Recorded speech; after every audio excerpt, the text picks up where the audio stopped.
dia harus belajar bagaimana berakting. Karena berakting ini kan tidak gampang. Melalui banyak proses lah ya. Banyak proses yang harus kita jalankan. Tingkatan emosi itu berbeda-beda. Contoh kecilannya, Kak Dinda ya. Orang kehilangan uang 2 juta dan orang kehilangan uang 5 juta, emosinya berbeda. Ya, pastinya. Ya, seorang aktor, Kak Dinda, dia ini harus cerdas, itu syaratnya. Smart, pintar. Karena apa? Bagaimana dia harus memerankan karakter-karakter yang berbeda-beda. Ini acting ala saya ya, ala Hamka Siregar atau Hamka Siregar ala. Saya selalu memberikan pelajaran kepada teman-teman.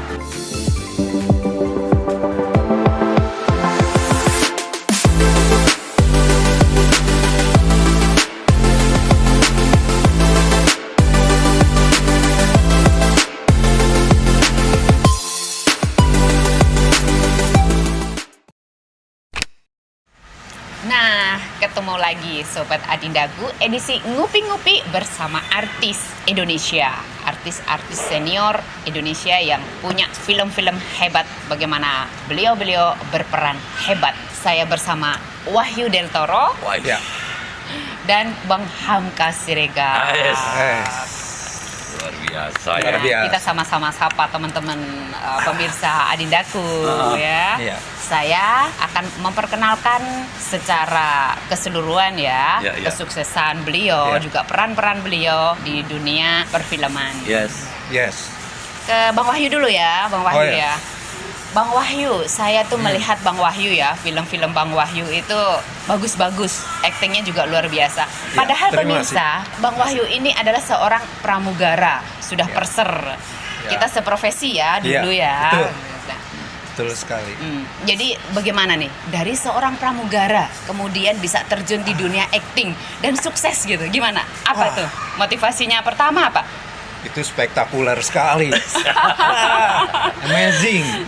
Perjalanannya amazing. Dulu saya terbang terus kan. Sering keluar negeri kemana-mana. Semua rute sudah saya jalani. Semua domestik jam terbang maupun lah internasional. Jam terbang ya. Jam terbang sudah oke kalau untuk dunia penerbangan ya. Perfilman juga udah oke loh pemirsa. Oke juga karena pada saat saya pramugara, saya waktu itu sempatkan waktu, saya ingin banget main film begitu.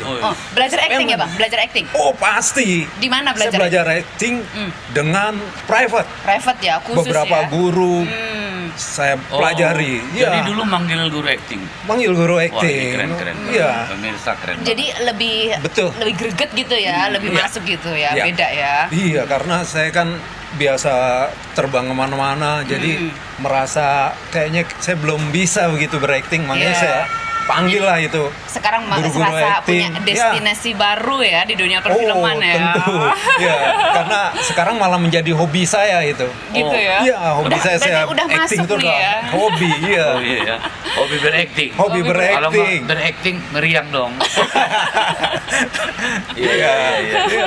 Jadi ya begitulah ceritanya. Awal mulanya saya terjun ke film, nonton juga. Karena saya senang nonton juga.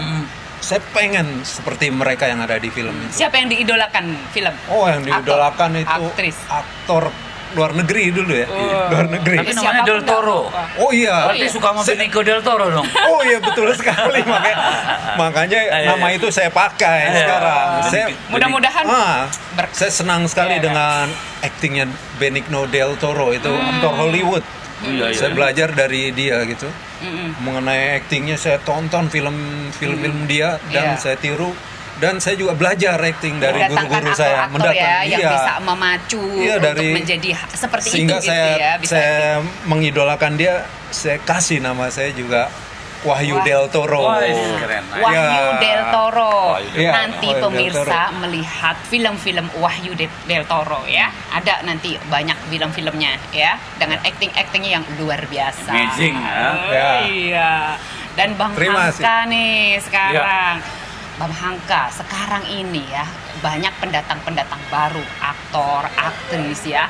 Bagaimana dengan perbandingan ya dengan aktor-aktor yang lama dengan aktor-aktor pendatang baru sekarang gitu? Jadi gini ya Dinda ya. Seorang aktor atau artinya yang bermain di panggung, film, sinetron, ya saya setuju dengan Bang Wahyu tadi. Iya. Bagaimana Bang Wahyu dulu kan dia seorang pramugara, artinya dia penerbang sudah kemana-mana.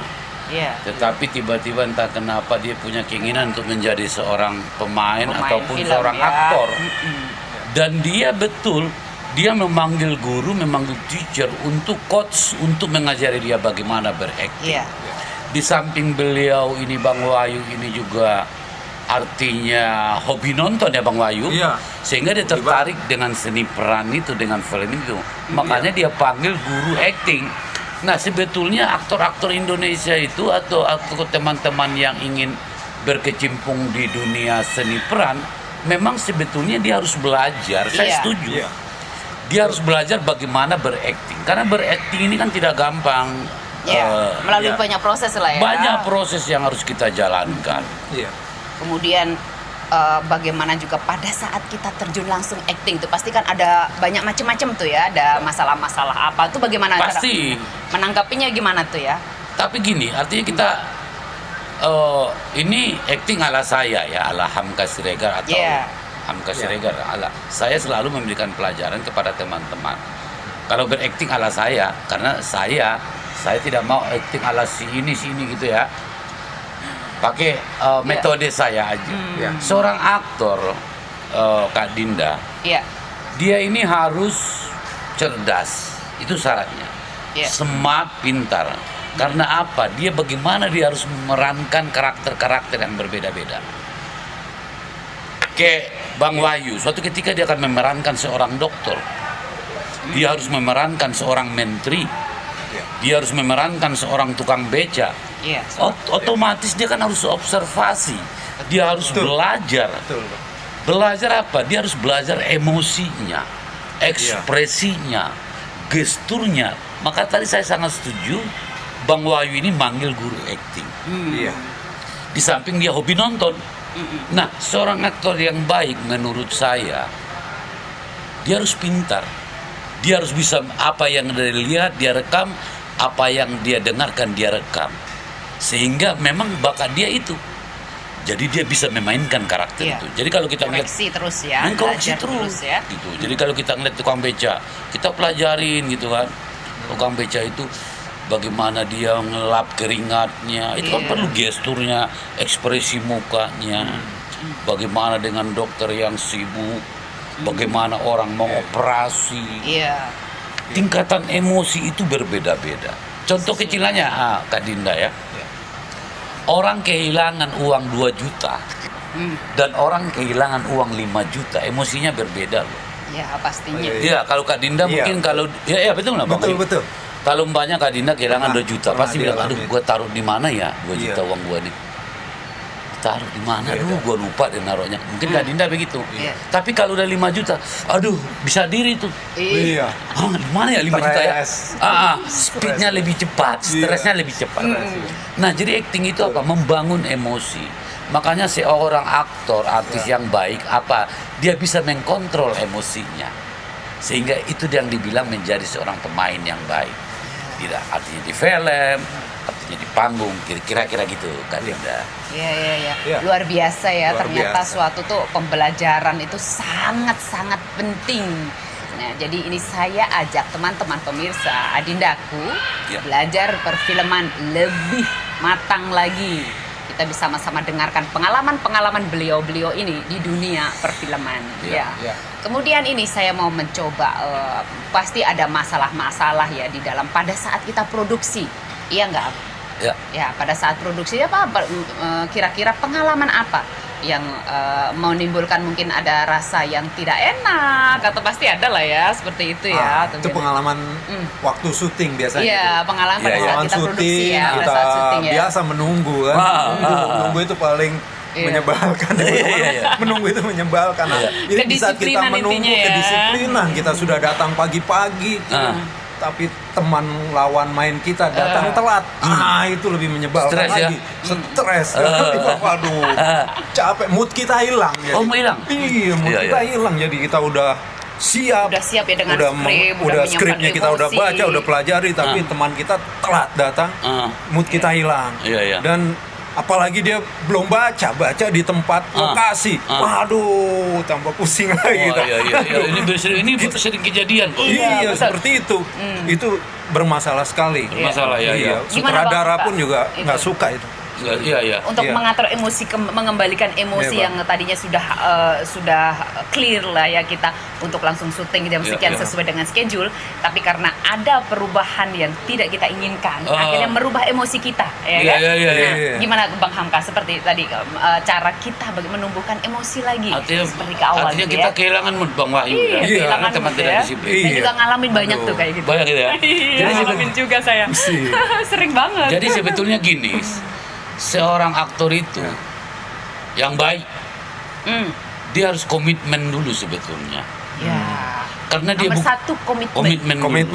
Karena bukan dia sendiri yang syuting, ini bawa orang banyak. Betul Jadi sekali. apa? Dia harus disiplin. Salah satu contoh. Setuju. Saya dengar Bang Wahyu, betul memang hilang mood orang ya Bang Wahyu. Artinya gini, dischedule-kan, di rundown-nya kita di calling umpamanya jam 7 pagi. Paling tidak, kita kan udah tahu jam 7 pagi, kita tidak bisa mencari alasan macet dong. Berangkat aja kita jam 5 atau tengah 6. Kalau agak jauh, habis subuh kita berangkat. Supaya kita tengah 7 atau kalau kita callingan jam 7, jam 6 kita sudah hadir. Supaya apa? Supaya kita bisa membaca skenario lagi. Saya setuju tadi. Ada aktor baru membaca lagi di lokasi dan dia sudah terlambat. Ini memakan waktu, ini rugi. Satu, biaya lokasi, biaya makannya, belum lagi cuacanya. Nah gitu. Jadi semua kan kita tim ini harus bekerja sama, harus kita on time dengan waktu. Dan kita harus reading. Reading dong. Beda naskah. Dan kita saling membaca. Karena kan bukan kita sendiri aja yang main, tapi ada orang-orang lain. Maka itu saya setuju. Kalau kita hilang mood, itu bisa. Gue juga sering kehilangan mood kok. Dan ada mudah-mudahan ini manusia. Mudah-mudahan penontonnya Kak Dinda ini banyak ngelihat ya. Mudah-mudahan mereka sadar betapa pentingnya on time waktu. Betul. Apalagi disiplin dan komitmen. Artinya kalau umpamanya kalau kita tidak komitmen, ini banyak yang kita rugi. Satu, kita buang waktu. Kedua, kita nanti waktu kita syuting juga kepepet. Tiba-tiba hujan, tiba-tiba apa itu yang berbahaya. Makanya teman-teman dimanapun berada, teman-teman pemula harus pertama disiplin itu dulu menurut saya. Saya setuju dengan Bang Wahyu tadi Benar sekali. Nah, itulah pemirsa Adindaku, dalam melakukan suatu hal itu adalah intinya bagaimana kita bekerja sama dengan kesepakatan, disiplin dan komitmen, itu adalah yang utama. Bagaimana dengan cara seperti itu kita akan mendapatkan hasil seperti yang kita inginkan ya, bisa tercapai dengan kesepakatan-kesepakatan tersebut, karena kerjasama yang bagus pasti akan menimbulkan hal yang bagus juga. Ini adalah pembelajaran besar sekali. Saya hari ini senang sekali bisa bertemu dengan Bang Hamka, kemudian Mas Wahyu ya. Terima kasih. Ya, kita ngopi-ngopi di Lucky Cat masih. Sampai ketemu di podcast berikutnya. Pasti lebih amazing lagi. Bisa dengan yang lain, atau mungkin saya akan sering-sering lagi dengan beliau yang punya banyak sekali ilmu. Belum juga pengalaman-pengalaman hidupnya gitu. Sampai jumpa teman-teman semua. Sehat selalu. Bye.